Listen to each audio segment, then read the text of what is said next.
Ootko sä jouluihminen? Ei vittu yhtään. Ei ole joulukalenteri, ei kiinnosta. Mä haluan tehdä töitä. Ja mä haluan keskittyä siihen jouluodotukseen. Okay. Se koti ei ole se, missä levätään. Mutta ei voi syyttää kuin yhteiskunta. Mä oon ihan samaa mieltä. Harvoissa asiassa voi loppujen lopuksi syyttää itseään. Ihan helvetin. Aina kun mä katson peiliin, niin mä oon silleen, että ei se kyllä toi jätkä ole. Itse asiassa mä kävin muuten kaatamassa sen kuulun. Älä viitti. Mä otin ihan sahan mukaan. Okei, mistä löytyi? Löytyi teidän pihalta. Ei saatana. Mä luulin, että Kaaren Prismasta. Niin, Kaaren Prismasta. Keskusaukiolta jostain sieltä sisään. Ne oli tuonut sinne. No niin, tervetuloa taas uuden jakson pariin. Hei, mä pääsin tähän valtaistuimelle nyt sen takia, että Kasper ei ole täällä meidän kanssa, vaan tää on nyt ensimmäistä kertaa Kopla-historiassa vaan minä ja Joonas täällä. Tää on muuten, pitää paikkansa. Aika kova. Kyllä. Viime jaksossa sanottiin, että Arttu on sanonut sopimuksensa irti Koplasta, mutta siinä se taas on. Mutta ei mitään, onneksi meillä on teknologiaa. Toihan on nimittäin AI-Arttu. Niin on. Tää on hologrammi tällä hetkellä. Niin me näytetään jakson lopuksi, Joonas heittää mun läpi tosta jonkun lompakon. Niin sujahtaa vaan. Kassu ei sen takia nyt ole täällä. Että se sanoi, että se on nyt yrittänyt saada vähän lisätienestiä. Että se sanoi, että sen päiväduunit ei enää riitä sen menot on kasvanut sen verran paljon, niin se, tällä hetkellä sillä on tommonen sivuduuni, mitä se tekee. Se soittaa balalaikkaa tuo Helsingin rautatieasemalla. Sillä on hattumaassa ja se yrittää saada sinne kolikoita. Et jos tää video tulee julki nyt tässä maanantaina, niin, siellä se saattaa olla, jos kävelette töihin, niin menette siitä. Niin. Oliko se Mannerheimin vai Aleksanterin kadulla? Olisiko se Marskin puolella? Mutta se saattaa vaihella vähän seurailla, että missä kulkee eniten jengiä, mihin päivän aikaan. Käykää heittää äijälle pari kolikkoa sinne hattuun, niin se saa vähän lisää ES. Joo. Niin kerkee näihin kuvauksiinkin sit jatkossa. Joo, niin. Mutta joo, semmoista. Joonas, mä mietin sitä, että mä oon varmaan kysynyt tää aikaisemmin, mutta mä en muista, mitä sä oot vastannut. Mutta ootko sä jouluihminen?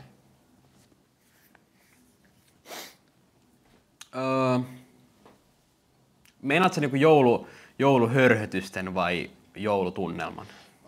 Ehkä semmoisen joulutunnelman. Mä tiedän, hörhötys on oma laji. Mä tiedän, mitä sä haet takaa. Mulle se jouluaatto ja ne välipäivät ja sit uusi vuosi. Tosi kova juttu. Me ollaan aina menty minä, mun äiti ja Broidi ollaan menty meidän tädille ja näille. Joo. Niin siellä on aina ollut semmoinen mutta siitä on tullut koko ajan tärkeämpi ja tärkeämpi nyt kun on ikää tullut, koska vähemmän näkee niitä sukulaisia nykyään enää, niin se joulu on semmoinen, mikä pakottaa oikeasti meidät kaikki. Joo. Ja se on varmaan vaikka kuin monelle se, että se pakottaa. Joo. Mutta miten sulla on se jouluodotus? Onko sulla niinku joulukuussa semmoista? Zero. Ei vittu yhtään. Okay. Ei ole joulukalenteri, ei kiinnosta. Mä haluan tehdä töitä. Okay. Ja mä haluan keskittyä siihen jouluodotukseen. Okay. Sulla ei ole mitään semmoista mutta voisitte tehdä tämmönen hybridi, tee joku duunikalenteri, tiedätkö, joulukalenteri. Sä saat aina uuden täskin päivän, kun sä avaat luukun. Eka päivä tossa on jotain. Siis en mä ymmärrä, miksi sitä joulua pitää alkaa hypettää jo helvetti joulukuu. Mä oon nähnyt, kun porukka on roodannut jumalata joulukuusia jo nyt tonne kämppiin. Onhan niitä nyt jo, mutta kato, kun jotkut aloittaa marraskuussa tuo joulukuusen sisään. Ja sit mä oon katsellut, kun tuolla on nyt joulukoristeet, tiedätkö, ikkunoissa. Jumalauta. Niin eikö vois odottaa vaikka siihen jonkin 18 päivää asti tai jotain? Ei, kato, pitää heti. Onko ihmiset sitten näin malttamattomia? Mä sanoin, että jotkut on siis niin vaan joulufaneja, että jumalauta, kun se aloitetaan aikaisin, että sitten se lähdetään rakentamaan. Toisilla on se juttu varmaan, tiedätkö? Toisaalta, mitä mä tässä on helvetti haukkumassa niitä ihmisiä, koska jollekin ihmiselle se on oikeasti tärkeä se joulun odotus. Sitten tulee tämä merkitys pieni pätkä elämästä, sä tiedät mitä odottaa. Tein taas itseni idiootiksi, on pahoillani. Näistä taas pystyy omat sanat, mutta ei voi enää nialasta. Mä sylkäsin jo. Mitäs sä?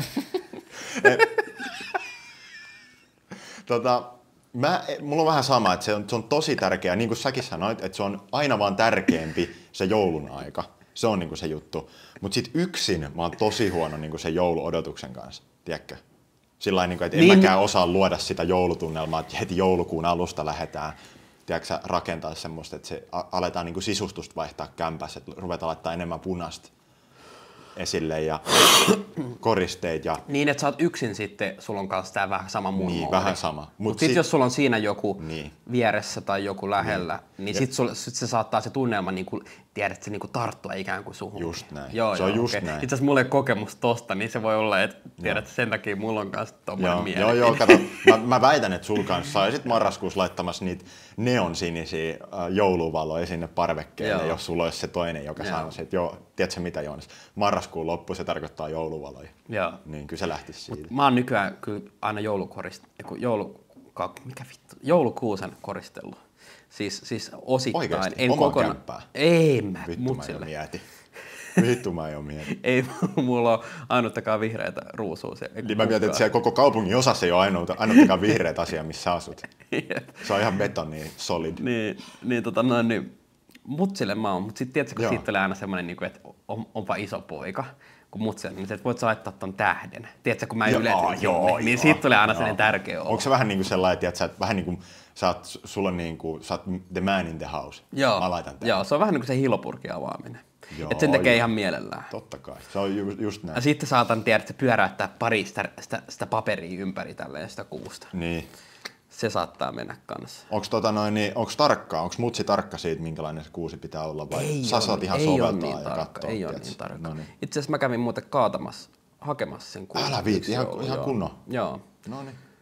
Mä otin ihan sahan mukaan ja menin etsimään hyvännäköisen. Okei, mistä löyt? Löytyi teidän pihalta. Ei saatana. Mä luulin, että Kaaren Prismasta. Niin, Kaaren Prismasta. Keskusaukiolta jostain sieltä sisään. Ne oli tuonut sinne. Se oli teidän omenapuu. Jumala. Mä katoinkin, että se oli harva. Mutsi sanoi, että vittu, tää ei muuta kuusi. Omenat roikkuu vielä, semmoiset vähän mädät jäänyt jotenkin, tiedätkö, nyt kun tuli yllättäen talvi. Kun mä luulin, että siinä oli tiedätkö, joulukuusen koristeet jo valmiina. Niin valmiina vittu. Totta. Mutsi, nyt mä säästin vittu. Pahoittelut, mä oon vähän kipeä, mä toden hinkuna. En oo polttanut askia tullut. Ihan niin kuin se hinkunauru jos ennen. Niin. Se on vaan pahempi nyt, se on jotenkin, tiedätkö. Mites sitten niinku joulun jälkeen? Sittenhän joulun jälkeen alkaa niinku välipäivät ja sitten tulee vuodenvaihde. Niin miten tuleeko sulla semmoinen fiilis? Mulla tulee itsellä siis tosi vahvasti se semmoinen, niinku, siinä tulee semmoinen hiljentymisen aika ja sitten siinä pakosti alkaa miettiä, tiedätkö, vähän kulunutta vuotta ja tulevaa vuotta. Tuleeko sulla semmoista, iskeekö se semmoinen, tiedätkö, reflektointi?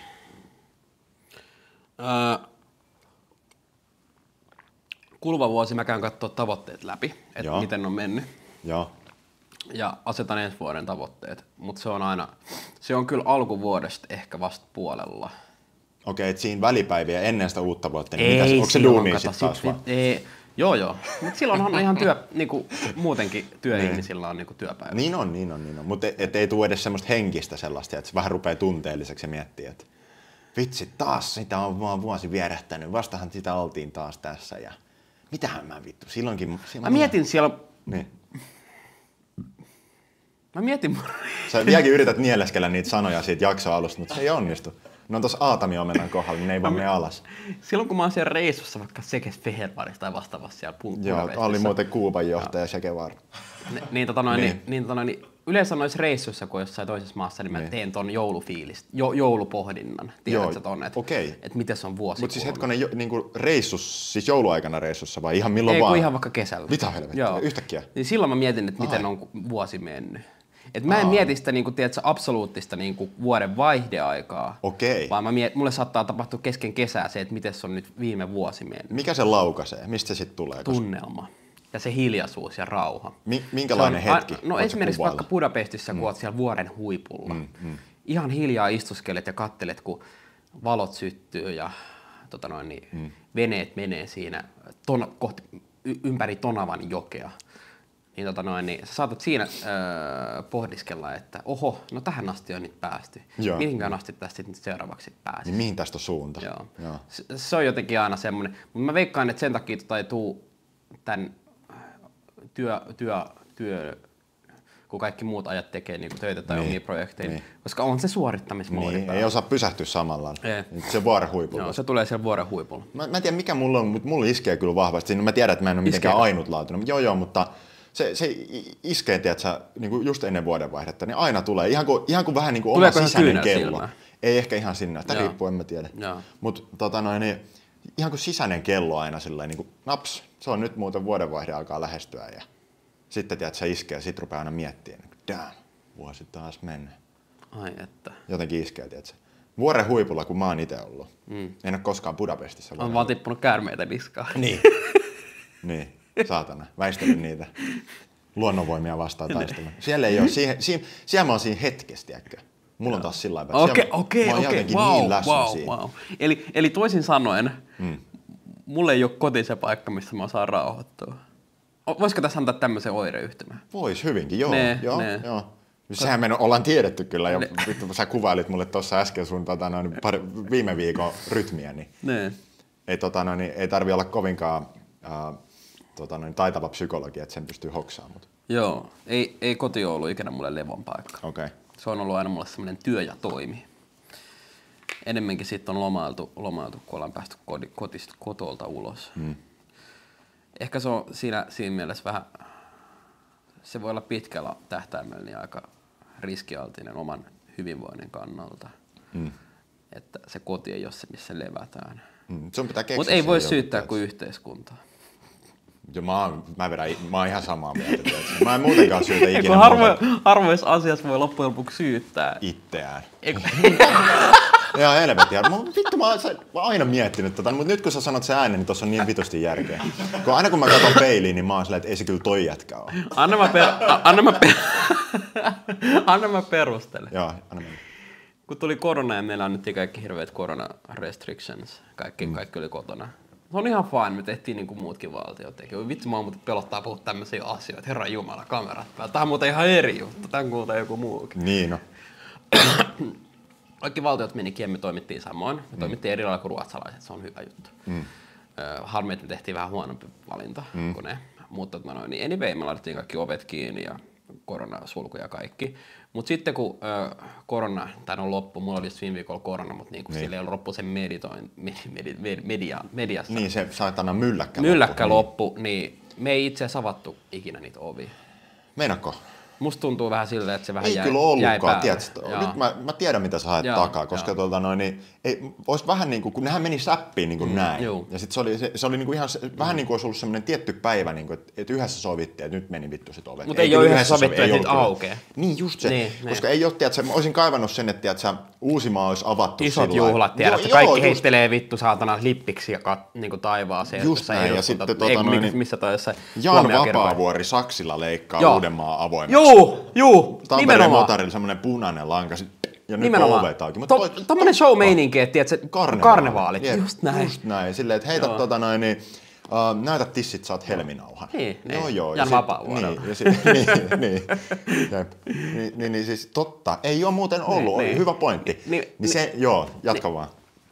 Niin mä tarkoitan tätä sillä, että kun jäätiin vähän niin kuin siihen kulttuuriin, että se on hyvä olla sisällä jakin. Mä tästä niinku vaikka mä en niin äiti ikinä haluaisi syyttää mistään. Enkä mä syytä tässäkään, mutta tuntuu, että sieltäkin tulee vähän semmoinen kannustus, että kannattaako sinne nyt mennä sitä koronaa. Niin. Tiedätkö, vähän joka paikassa vaalii semmoinen ilmapiiri, että ehkä parempi pysyä himassa. Niin. Ja jumalauta, kun suomalainenhan on alun alkaenkin ollut niin kuin altis tollaselle. Onkohan sitä syytä nyt ollenkaan mennä? Nimenomaan. Ja nyt kun saatiin yhteiskunnan kautta vielä tommonen, niin kuin, että nyt vakiinnutettiin se, että nähdään, että tiedätkö mitä, että me pystytään elämään myös silleen, että oikeasti ei kannata mennä. Ei tarvitse mennä. Tämä on niin paha paikka, tekisi mieli tehdä tuosta ihan kokonainen YouTube-video tuosta aiheesta. Tee oikeasti. Toi on siis, ja sitten se, että okei, mulla oli sitten vielä oma sattumatekijä, mutta niinku, nyt kun pomppasi tuohon yrittäjäpuolelle, niin mä oon ollut aina hirveän kustannustehokas ajattelija. Sitten jos mä rupean katsomaan tämän toimiston maksuja, niin mulla se, että no, mä voin ihan hyvin tehdä himas. Kaikki vaan ohjaa mua tekemään himasduunia enemmän. Joo. Ja nyt kun mä teen noita videoita kanssa, niin nekin mä teen luonnollisesti himassa. Mulla on kaikki siellä kotona, kaikki työ. Niin missä se lepo on? No, kotona luonnollisesti. Niin tässä on vähän ongelma. Mut okei, mä voin hyvin henkisesti toivon mukaan, tai siis niinku, voin hyvin henkisesti omasta mielestäni, mutta mua käy sääliksi niitä mua vähän nuorempia ihmisiä, esimerkiksi Mitä sä teit niille? 16-22-vuotiaita, jotka joutuu elämään sen lukioajan tai jotain koronassa. Joo, niitä elämän merkityksellisimpiä vaiheita joutuu elämään silleen, että se on niinku tommoista paskaa. Se on paha. Joo. Koska jumalauta, nehän on niinku siis, niinku ihan perus siis kasvatuspsykologiaa se, että siis mitä vähemmän sä oot elänyt, niin sitä merkityksellisempiä ne vuodet on, mitä sä elät, tiiäksä. Joo. Koska jos sä oot 3-vuotias, niin 1 vuosi on 3/3 on elämästä. Sillain. Niin sit sama suhde. Ja sit kun siellä tapahtuu, niin jumalauta tärkeitä juttuja. Pitäisi niinku, löytää ne omat kaverit ja löytää ne omat kiusaajat myös. Joo. Niin nyt sekin tapahtuu himas. Joo. Ei se ole sama. Ei se jotenkin toimi. Ne kalsarit pitäisi päästä vetämään livenä niin niskan ympäri jokaiselle. Mutta hei, mitäs sulla joulu? Hetkonen, mitä sä kysyit? Niin, että oot sä jouluihminen? Niin, oot sä jouluihminen? No siis, mä sanon, että mä oon niinku varmaan aika silleen tavallisissa määrin jouluihminen. Mä en oo silleen, että kun tiedätkö, toisillehan joulu on silleen, että ne oikein jotenkin vihaa tai ne puistattaa niitä, ne ei tykkää joulusta ja sitten ne pyrkii vähän niin kuin sillä ei. Tiedätkö, jouluhan liittyy tosi monelle ihmiselle, tosi niin kuin, voi olla traumaattisiakin kokemuksia ja kaikkea, niin kuin ymmärretään. Joo. Niin, en ole sellainen, mutta sitten en mä kyllä se marraskuinen jouluvaloja pystyttäjäkään ole. Et mä oon jotain siltä väliltä ja sitten se vaihtelee niin kuin just sillä ehkä vuodesta vuoteen, että mikä on se oma elämäntilanne. Nyt mä oon vähän kallistunut tuohon. Jouluhässytykseen? Ei vaan tohon suun. Joo. Niin joo. Silloin sulla on siellä, joo. Mutta oot sä käynyt pikkujouluissa? Onko ollut? Ei kun sä oot nyt ollut kipeänä vaan tämän niin pahimman sesongin. Joo, mä olin perjantain yhdessä pikkujoulussa. Oi, olit? Sieltä mä tulinkin sitten perkele. Niin oli joo. Sieltä tuli koronatuliaisiksi. Tai en tiedä, ei tullut sieltä. Ei varmaan tullut sieltä, mutta en tiedä. Just. Mut joo. Pukki aivoista. Yhdet on ollut ja kerkäsin kinkkuun syödä pari palaa, laitoin pari palaa takataskuun. Sitten iltapalaksi tiedätte, kun lait leivän päälle. Ja tiedätte, miten ruokapommi viritetään. Joo, niin. Kyllä. Sitten siellä oli puuroa. Siinä se meni. Joo. Sä oot ollut varmaan sitä aika kiisselit oli repussa. Kiisselit oli repussa. Pieni kannu oli sitä varten. Oho. Mehulaajossa. Joo. Jumalauta. Niin, joo, siis mulla oli just tossa eilen pikkujoulut. Yhdet ja sit jääköhän viimeisiksi jopa. Oikeesti? Niin Viime vuonna tuntui, että meillä oli molemmilla varmaan 4 pikkujoulut. Niin oli. Se oli ihan jumalauta, mä muistan sitä. Nyt ei jotenkin ole. Okei. Tai en mä tiedä, se on ehkä mä oon luokitellut nyt nämä tapahtumat eri lailla. Jos voisit alkaa nimetä niitä vaan, että vittu pikkujoulut. Niin. Sehän on mielentila juttu. Niin. Ei se vaadi Mut kyllä se oli ihan hyvä investointi tässä pari vuotta sitten, niin mä ostin semmoisen tonttulakin. Oliko hyvä? Niin, se maksoi varmaan 10. Mä olisin, että vittu, että on kyllä kova kirpas, on tommosia siistiä pikkupileisiä. Mut nyt mä oon käyttänyt sitä jokaista saatana tonttulakia niin jokaisissa bileissä. Joo, niin se alkaa maksaa itsensä niin. Ja joka kerta tulee silleen, että oho, sä oot panostanut. Ei jumala, tuleeko oikeesti? Kova. Viimeksi kun meillä oli varmaan 20 ihmistä ja 2 oli tonttulaki. Toisella oli semmonen köyhä, missä ei ole semmosia karvatuppoja. Semmonen pelkkä punainen. Niin mulla oli tietysti kunnon karvat. Ja sit vielä päässä semmonen tupsu. Hienoa. Hyvä. Onko se jotain lemppari jouluherkkuu? Onko mitään ylitsemyyriä? Mä syön hirveät kasat kinkkuu. 100 kiloa mennä. Se näytät vähän siltä, että joo. Ja sitten niin... Mitäs jouluna? Saako se joulunakin hirveät kasat kinkkuu? Joo. Ai niin sä puhuit siitä. Ja sit niin...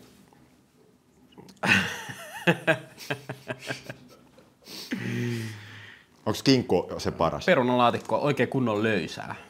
Tosi löysää perunalaatikkoa. Oikeesti? Joo. Ei mitään muita laatikoita. Lanttulaatikko. Aika raju. Siis lihaa ja perunaa mies. Joo, ja sit niin sinappia voi laittaa ihan reilusti. Joo. Nimenomaan mökkisinappia. Mites, onko se kinkku parasta silloin, kun se tulee uunista, se on lämmin, sit sitä syödään? Ei. Se antaa olla pari päivää, yksi yö ja 2 päivää. Mutsi just sanoi, mä käytin joululaunaan, se sanoi, että kinkku on parasta silloin, kun se tulee uunista ja se on lämmin. Mä mietin, oot sä oikeesti tota mieltä? Joo, se on parasta niin. Okei. Mä vähän kallistun tohon suuntaan. Joo. Mutta antaa se marinoida siellä kaapissa, sit se otetaan ulos, sit sieltä vuollaan vielä sitä niin kuin pitkään siihen leivän päälle. Huittakaa oikein vesikielellä. Joo. Sit sitä sinappia. Ei puhuta enää hunnusta. Se on semmonen Se pitää olla vähän tietysti vähän irvistää, kun sitä syö. Joo. Sinappi pitää olla aika semmoista. Joo, pitää se vähän podcast. Joo. Podcast. Joo, mutta kinkkumiehiä niinkö? Kinkku, sinappi. Mä rupesin miettimään, että mitäs muuta. En mä oikein muuta enää. Onks mitään, tykkääks glögistä? Ei siinä on vitus. Oikeesti? Ei se liian makeata. Et tykkää glögistä? Siinä pitää olla paljon terästystä, jos se on Okei, niin niin sä juot sen terästyksen takia vaan. Joo. Sitä. Joo. Mitäs sä? Kyllä mä glögistä tykkään. Just tuossa eilen maisteltiin. Kyllä mä fiilaan. Mä en itse asiassa moneen vuoteen olisi vetänyt sitä. Se on niin iljettävän makusta. Juman kautta. Joo. Tulee lapsuuden traumat mieleen. Vittu, mitä sä oot pakotettu vaan dokaa sitä? Juo sitä. Siis jouluruoka. Mitäs sulla? Mä sanon, siis no siis laatikot on jees. Kaikki? Aika lailla kaikki. Oho. Joo. Aika lailla kaikki. Vähiten peruna. Oho. Mehän sovittaisiin samaan pöytään. Niin vittu, se on paitsi että kinkusta pitäisi vähän ehkä riidellä. Niin, se on kyllä. Ellei ole helvetin iso kinkku. Joo. Olishan me. Vedätkö muuten kinkkuu paljaillaan sitten? Vittu mikä kysymyksen asettu. Kyllä mä aina rupean jotain, vähän pitää jotain mäiskettä laittaa kinkkuun. Joo, kyllä. Niin. Joo. Mites sitten noi sillit ja sun muuta? Joo, kaikki menee. Okay. Vittu, mä avaan suudet, että sinne voi kaataa. En mä oikein hirveästi. Mä oon aika semmonen No mut sit, no joo, on siellä paljon hyviä. Kraavilohta. Oot sä muuten allerginen millekään? Miksi mä muista? Pähkinölle. Ootko oikeesti? Joo. Mitä vittua? Pähkinä ja sitten tuore omena. Tuore omena? Sä sahasit meidän omenapuu sinne joulukuussa. Se ei ollutkaan tuore omena enää. Totta vittu. Se ei ole vittu ikinä ollut se puu, ei ollut tuore kyllä. Niin, tuore omena. Joo, siis ihan omenapuusta. Mitä sitten kutittaa? Rupee kutittaa hirveästi ikeniä tälleen. Okei. Sitten saattaa vähän kurkkuu kutista. Okei. Mut ei siis mitään niinku hirveän vakavaa. Joo. Mut ei oo mukava. Ei oo miellyttävää. Niin. Okei. Et silloin kun mä puhuin 20 nahisevaa. Joo, 20 nahisevaa hoitajaa, meidän paras jakso. Niin, siinä jaksossa, kun mä olin allergiatesteissä. Joo. Niin silloin just todettiin noin. Oliko sä käynyt omenan varkais? Joo, kyllä. Se on huulet turvannut ihan vitusti. Siitäkin muuten mä oon ehkä yhdessä jaksossa puhunut, kun mä varastin Joo. omenapuulta. Se taas ollut teidän omenapuu, mutta ei silloin vielä tunnettu. Kato, niin ei se niin, aivan. Et silloin kun sieltä ei varasteta niin omenia, niin se varastetaan se koko puu. Joo. Joo. Mä en muistanut Mä en jotenkin muistanut yhtään, että oot sä millekään allerginen. Mites UV sulla? Mitäs UV? Ostatko paljon paukkuja yleensä? Mehän ollaan nyt tässä varmaan 5 UV:tä ollut kimpassa, mutta mitä se on vähentynyt, en mä kyllä osta. Joo, ei makaan enää. Sitten meillä on nuo satanan pyroteknikot meidän porukassa ihan omasta takaa, niillä on se show. Mä oon aina huomannut sen, että joka vuosi niistä rakenteista on tullut vähemmän ja vähemmän niin kuin tärkeä illan kohta. Joo. Nykyään enemmän melkein se on, että kaikki vaan kokoontuu siihen ja tiedät, että jutellaan mukavia. Niin. Että se on melkein paras. Mutta oliko sulla semmoinen vaihe niiden ilotulitteiden kanssa? Että oliko sä joskus silleen, että vitu jees? Ihan siis hulluna niihin. Mulla oli ihan sama. Milloin sulla oli se pahin vaihe? Varmaan joskus. Mä veikkaan joskus 6. Tosi nuorena. Joo, ei kun ala-asteella just. Mulla oli sama. Mulla oli ala-asteella sama. Se on siis siisteintä juttua, mitä on. Ne oli siis. Juman kautta. Sitten sitä odotettiin. Mä muistan, että katsoi kaikkia videoita, tiedätkö, niin kuin ilotulitteista siis. Tälleen. Hullu kilpailutus. Siis mä tein sinne lehteenkin sinne takasivuille netti, että sä listoit. Joo, just näin. Juman kautta. Miten mä näen jotenkin sieluni silmin, että sä oot räjäyttänyt pari postilaatikkoa Thunder Kingin. En oo itse asiassa ikinä tehnyt tämmöistä ilkivaltaa raketeilla, mutta kaikkea tiedät sä pulloja ja kaikkea. Joo, silleen vähän testaillut. Niin kaikkea tommosia omia pommeja tehnyt. Onko ollut jotain mageet omaa pommia isoa? Oot sä vittu kattonut tubesta niitä videoita, niitä jotain vanhoja Suomi, kun ne laittaa johonkin kahvia? Sillähän joku pääsi saatana uutiseen, kun se jysäytti semmoiseen jonkun peltipurkiin ja siinä haavoittui joku vitu sivullinen. Ai jaa. Se teki oman pommin johonkin. Okay. Mikähän se vittu edes oli? Oliko se tyyli semmonen, en mä muista. Joku joskus kun heität paketin munagranatteja semmoiseen pulloon, niin se saa aika kivan semmoisen avauksen. Joo.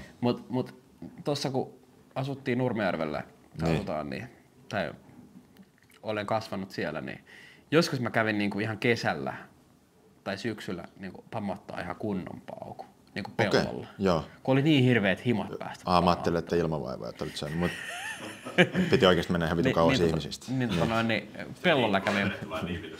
Niin pellolla, siis mitä joskus... Ihan yksin kävin pammalla. Teki niin paljon mieleen, joo.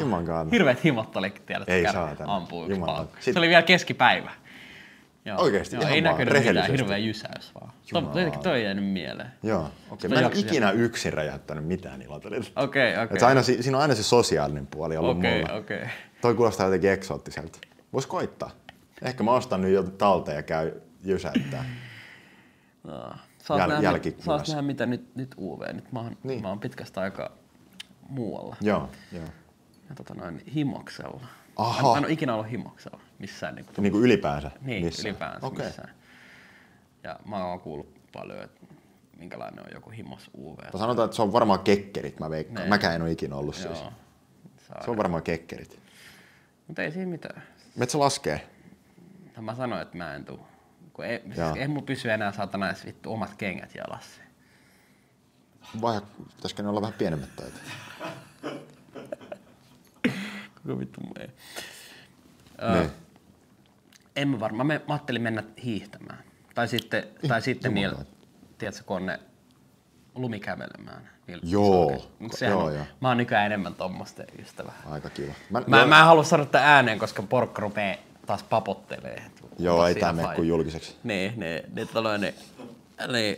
Mut mua vähän kiinnostaisi enemmän nykyään semmoinen rauhallinen hiihtäminen kuin joku laskettelu. Sähän voit, sulla on ihan niinku maailma auki siellä. Joo, sähän voit lähteä. Niin on. Ja mä näen, että sä vähän niinku kuuluisikin sulle, että sä lähet yksin, tiedätkö? Joo. Muut menee sinne mäkeen, menkää. Mä menen vetää vähän murtsikkaa yksin. Mä otan makkarapaketin takataskuun ja käyn jostain nuotiopaikalla syömässä. Muutama karhu takataskuun. Ja sit siihen sattuu just jotain muita, jotka on ollut hiihtämässä. Sit sä vähän jauhat niiden kanssa. Silleen, teillä on posket vähän punottaa ja te vähän lämmittelette siinä notski ympärillä. Ja... No, mitäs projektia oot suunnitellut viime vuonna? Älä vedä sitä tohon, Sun on pakko päästä työstä irti edes siellä. Kemijärven voimalaitoksessa oli. Tää on ihan parasta. Joo. Eli himoksella semmonen sitten. Joo. Teillä on joku isompi lössi sitten tulossa. Joo, vähän tommonen uusi porukka, en oikein tunne ketään vielä sieltä. Ja saa nähdä, onko yhtä hauskaa kuin teidän kanssa. Katsotaan.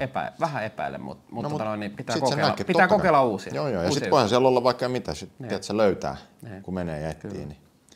Mutta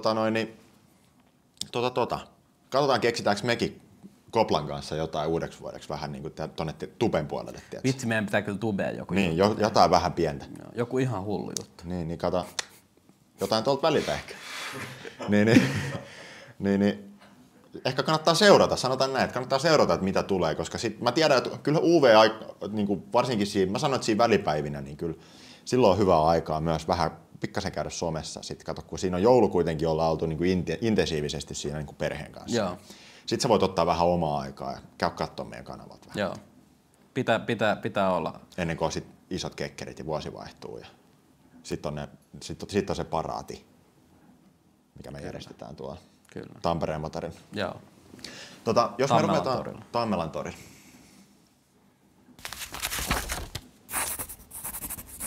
Nyt mullakin on korona.